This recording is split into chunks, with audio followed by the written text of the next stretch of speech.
Innalillahi wa inna ilaihi rajiun.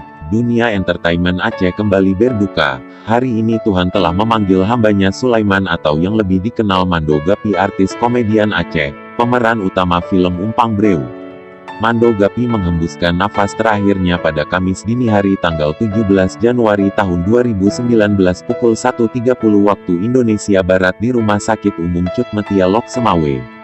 Sebelum meninggal, Mando di rumahnya di Alu Awe Kecamatan Muara II Kota Lok Semawe, mengalami sesak nafas dan sakit kepala akibat penyakit darah tinggi kronis yang dialaminya selama ini sampai hilang kesadaran.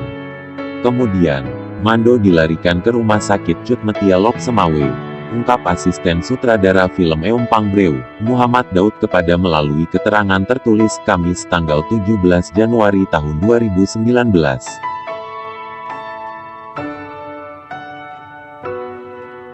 Muhammad Daud menjelaskan, setelah penanganan oleh pihak Rumah Sakit Cut Metia Lok Semawe, Mando dipastikan telah tiada dan meninggalkan kita semua.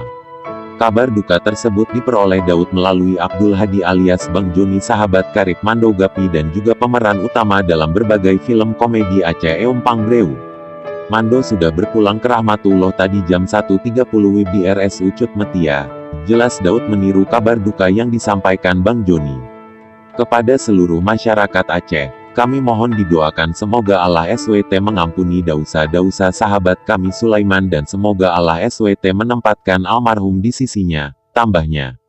Mando Gapi lahir di Biraen pada tanggal 12 Desember tahun 1970 dan meninggal di usia 49 tahun dengan meninggalkan istri tercintanya Ernawati.